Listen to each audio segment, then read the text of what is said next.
Now, real people, real opinions. Nighttime talk with Niall Boylan. Ireland's classic hits radio. All right, joining me tonight is Estelle Birdy, an accomplished author, book critic, journalist and feminist. And she's written a good few bylines, by the way, for a lot of the newspapers. Her debut novel, Ravelling, has already made waves, with The Guardian praising it as a beautifully observed portrait of 5 young men growing up on the edge of Dublin's underworld. Estelle is also known for her sharp, witty commentary on social media, and I've read some of that, and her outspoken views, especially regarding the recent women and family referendum. And I think I spoke to her before, but I'm excited to talk to her again. Estelle, hi, how are you? I'm great. How are you? Nice. Good, nice. Thanks for having me on. No, nice to talk to you again. See, people say to me, Noel, you're not the kind of feminist type. You know, we're all feminists. Well, we should be all feminists if we agree with equality, for women, equal pay, equal status in society, etc. So we should all be feminists, shouldn't we? Well, I suppose we should all be feminists. I'm not sure now that I'm not fond of too fond of the men who say that they're male feminists. But why? Can I not be a male feminist? Can I not be a male feminist? No, I don't really think so. No. I have this kind of suspicion immediately of any man who says I'm a feminist. Now some of them might be very nice fellas. Right. So maybe I'm prejudging them. Oh, I think you are. I think you are, Estelle. I think long experience. Okay, let's talk about the book for a second. I mean, Ravelling has been described as a portrait of young men growing up in a tough environment. I mean, what inspired you to write the story about obviously these kind of male, very focused on very male characters? Well, yeah, the 5 central characters are young fellas in their leaving third year in a city centre school, and but the rest of the book is about the community around them, their families, the people they just meet on the street, society generally, and Dublin. Mm-hmm. It's about Dublin. So it is kind of focused on the young fellas. And what inspired me, I don't know. There were a lot of young fellas. I have a son who's now in his 20s. When I started writing it, there were young fellas, round my kitchen table and coming through the house all the time. I was going to say that because you got a lot of praise for the kind of detailed character work. So I don't know if you got to share the process of developing that kind of how you develop such complex people and characters. So I suppose it's your own observations, isn't it? Well, it's just if you're living in a place for a long time and you're interested in people, you're going to hear their stories. I'm always listening to how people are speaking, and if you're interested in people and if you like people, you just tend to hear stuff, you tend to observe stuff. So I suppose why I focused in on the young fellas is because they're just really funny. Mm. There's so much to them, and they get a bad rap a lot of the time. Some of it deserved. I'm not saying, like everybody's sweetness and light, and the lads in the book aren't either, that wouldn't be true to life. But because you got to deal with the tough, gritty experiences of those lads. Also, kind of have a bit of fun in there as well, but obviously maintaining the empathy for the characters. So that's kind of tough, isn't it, to do that when you're writing it? Well, it's not really. They kind of wrote themselves. Yeah. It sounds like I'm mental, but we're all a bit mental, Estelle. I was hearing them in my head. I heard their voices, and as you're going along and you're going back and you're editing, I'd go, Jesus, no, he wouldn't have said that word there. This character, Dino wouldn't have said that there. He would have said this. Just really small words that needed to be changed, because you'd hear it. Then suddenly you go, what was I doing there? I'm making him sound like an owl one. When he's not, when he's an 18-year-old fella, and they pull no punches, Was there a bit of was there some level of contradictory when you are writing as a feminist about these boys or men, male characters in Dublin, who would be primarily misogynistic in some sense, as many, kind of rough around the edge blokes would be? was there a bit of a contradiction then? Was it a bit of a challenge then for you to do that as a feminist and say, these lads are everything I don't want them to be? No, just because, right, feminism for me is just about wanting equal rights, equality for women, equality of treatment for women. And that has nothing to do with misogyny. Misogyny is hatred of women. And I don't find, it hasn't been my experience. Yeah, I've seen lots of really bad things going on in this country and elsewhere, from men treating women and girls really badly. We all know it's there. And, that aside, most men and young fellas are not out to hate women. They really don't. So there's not much misogyny, actual hatred of women, not from these young fellas. Just because they're blurting out stuff doesn't mean that they hate women. They actually, when you're an 18-year-old young fella, you're primarily focused on trying to get the ride. That is what you're trying to do most of the time. And you're trying to be kind of nice to women to get yourself there, So. Yeah. And The Guardian gave the book an amazing review, which you must have been delighted with. But as a critic yourself, and I've read some of the stuff that you've put up online about other people's books, so you are a book critic as well. Did that kind of influence your writing? Because as a critic, does it put a bit more pressure on you when you're writing your own books? Yeah, well, it does, yeah. I mean, I was sick with worry before the first reviews came out, because it could destroy you.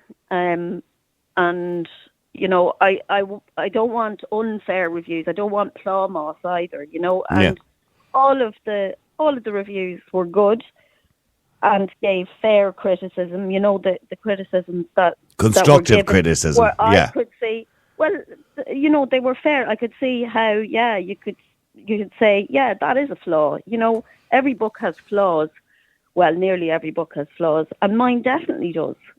So I was happy then with all the analysis of it.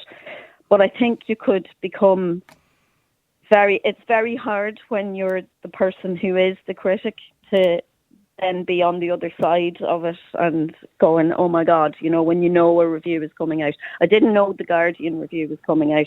So that was just a huge surprise. And from a man as well. And from a man, And a very fine writer himself. So what do you say to people when people say, what's the kind of message in the book and what do you want people to take home, when they've read the book? What's that kind of bit of advice that the book is giving people, or that, I suppose, that takeaway from the book? What is it? I suppose that everybody has the same opportunities in life and we should use them. Or, what are those? What is the take-home message? I suppose, not really that. I'm not a big fan of message books.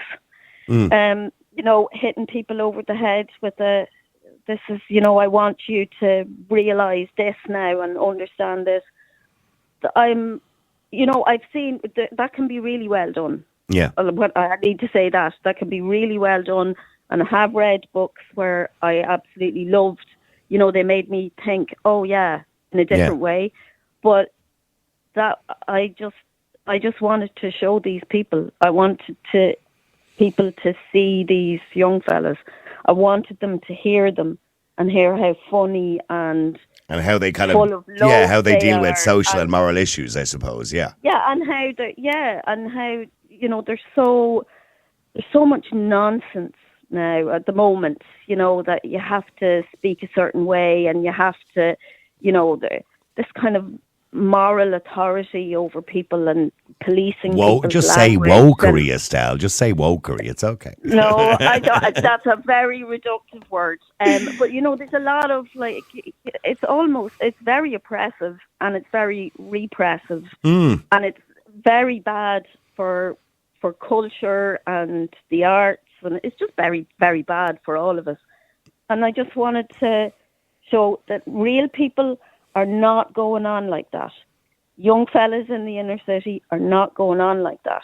and they're getting on, like, you know. They don't care. Young characters. I mean, we all kind of, including me, by the way, as a broadcaster and my podcast, we all live in this kind of little echo chamber, you know, where we think everybody cares so much about what we're talking about.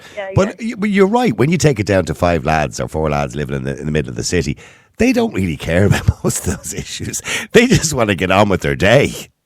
They want to have, like, apart from the right, everybody just wants to have the crack. That's what life is about, just trying to have the crack, like. And that's all they want to do. And, like, 2 of the characters, one of them's originally from the Congo and one of them's originally from Pakistan. And they're just 5 mates, you know, and that is actually what's happening in the inner city in Dublin.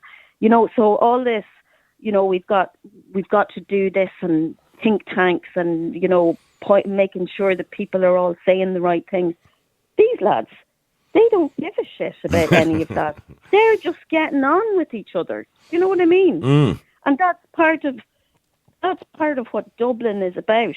And that's something I really love about Dublin, is that kind of, it's rough and ready.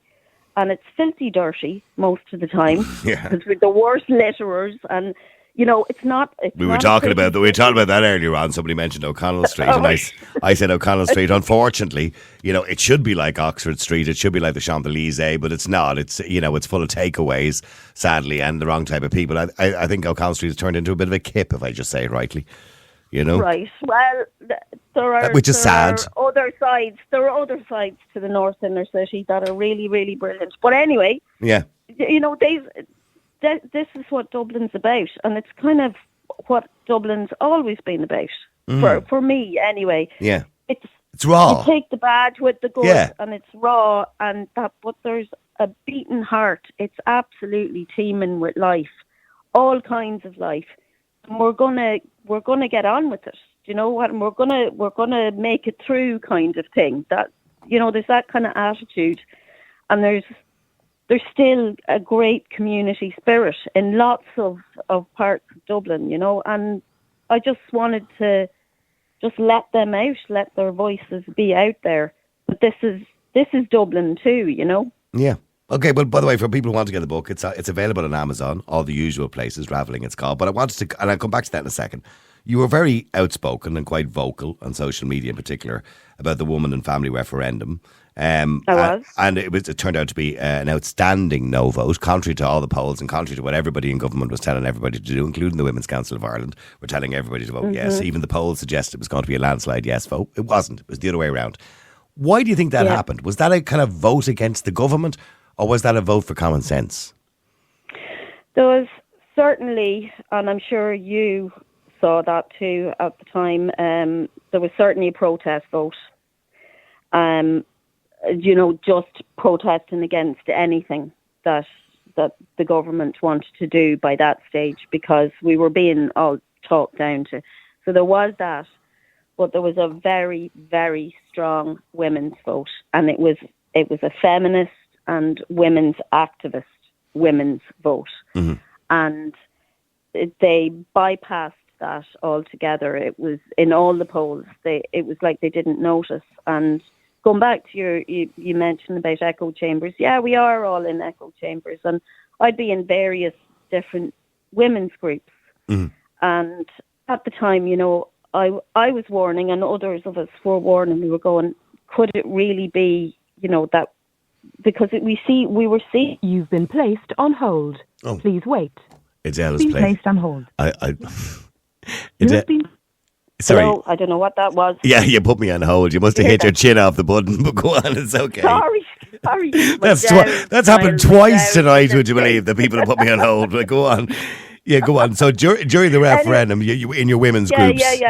Yeah, the women's groups, and we were seeing this kind of groundswell of people supporting. That everybody was voting no and no, you know, because they didn't want the ridiculous, like, ambiguity of the other part of the referendum, where we wouldn't know where we were. But was this the durable relationship you were married, thing? You were divorced. You were what were you? Well, with myself and AJ, my producer, were talking about this earlier on. I said myself and AJ are in a durable relationship, so really we have rights, Yeah, that was a very there was also vague, wasn't big no-go for that. Yeah, and it was going to be that could also potentially be very, very bad for women. Mm-hmm.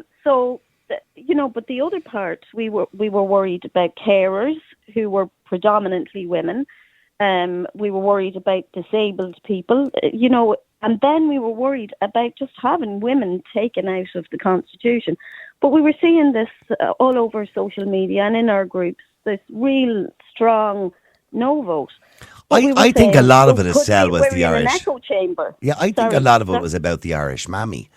And it was, particularly men as well. They so value the Irish mammy, and the idea that mothers were being taken out of the Constitution as such, and the word family was being reduced to this durable relationship, and that women, although people will say the law was a bit one-sided, but it said women are, protected in the home and not have to go to work to necessitate raising a child, etc., that maybe they should have just neutralised that by said men and women, or whatever, if that's what they wanted to do.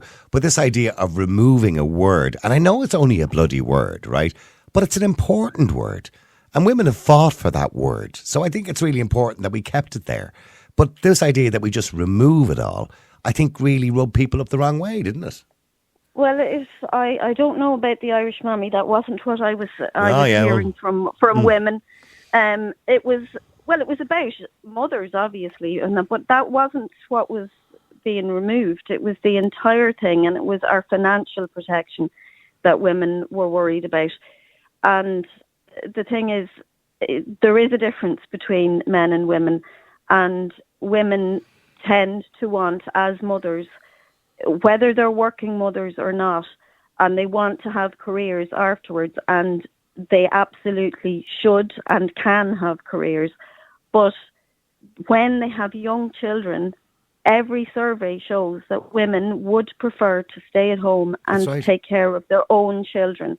Up to 70% is about what, in every survey. There was a great bit of research done by Solace, I think. Was it Solace, the employer applying an organisation? They did a bit of research back in 2019, and I think it was as high as 80% or 82% of women, if they were offered the same amount of money to remain at home for the formative years of their child's life, would they? And they said yes. If finances weren't the problem. And you see, ongoing, there's the knock-on effect. Women are discriminated against then because they do take the time off, even if it's only, the statutory time off to have their children and then back into the workforce outside of the home. They still are, they're penalised later on in terms of pensions. These were the things that were really important to women, and suddenly they were waking up and going, this was actually in the Constitution all along. This protected us financially. And instead of actually trying to enforce that, the NWCI just came straight out and said, oh yeah, let's take women out of the Constitution. Let's shaft the carers and the disabled people, and let's forget about it because that's really great for women. And you're just going, how is that a feminist position to take away financial protection for women when they need to take... You see, this is a problem that feminism has had for a long time. And it's very understandable because women were always told that they could only be mothers. They had to stay in the home. This picture of the perfect woman was the Stepford wife. Yeah. So to combat that, obviously, early feminists were fighting to be allowed to get themselves educated. We're fighting for the vote. We're fighting for all of these basic things.